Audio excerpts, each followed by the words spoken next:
વાર્તા ભોળું રીંછ અને નાની રાજકુમારી. એક વારની વાત છે. જંગલના કિનારે એક નાનું રાજ્ય હતું. ત્યાં એક નાની રાજકુમારી કવ્યા રહેતી હતી. કવ્યા બહુ હોશિયાર હતી, પણ ક્યારેક ગુસ્સે થઈ જતી અને બીજાનું કહેવું સાંભળતી નહોતી. એક દિવસ કવ્યા ગુસ્સે થઈને મહેલમાંથી બહાર નીકળી ગઈ અને જંગલમાં પહોંચી. ત્યાં તેને એક ભોળો રીંછ ભોળું મળ્યો. ભોળુએ હસીને પૂછ્યું, રાજકુમારીજી, જંગલમાં એકલી કેમ? કવ્યા બોલી, હું ગુસ્સે થઈને ઘરમાંથી આવી ગઈ છું. મને કોઈ સમજાવે તે ગમે જ નહીં.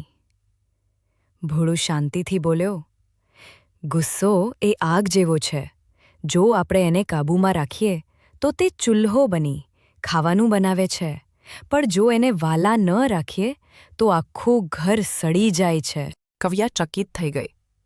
ભોળુએ એને એક કથા કહી. જંગલમાં ક્યારેક એક સિંહ માત્ર ગુસ્સાના કારણે મિત્ર ગુમાવી બેઠો. એ પછી આખું જંગલ એને એકલો છોડી ગયું. ગુસ્સાથી કોઈને સુખ મળતું નથી.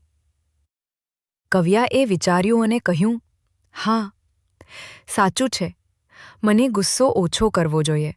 સાંભળવું અને સમજવું એ જ સાચું રાજકુમારીનું શણગાર છે. રાજકુમારી ખુશ થઈને મહેલ પરત ફરી.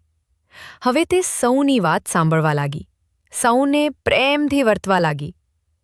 રાજ્યમાં સૌ કહેવા લાગ્યા, અમારી નાની રાજકુમારી હવે સાચી બુદ્ધિશાળી બની ગઈ છે. શિક્ષણ. સંદેશ. ગુસ્સો ક્યારેય સમસ્યાનું ઉકેલ નથી.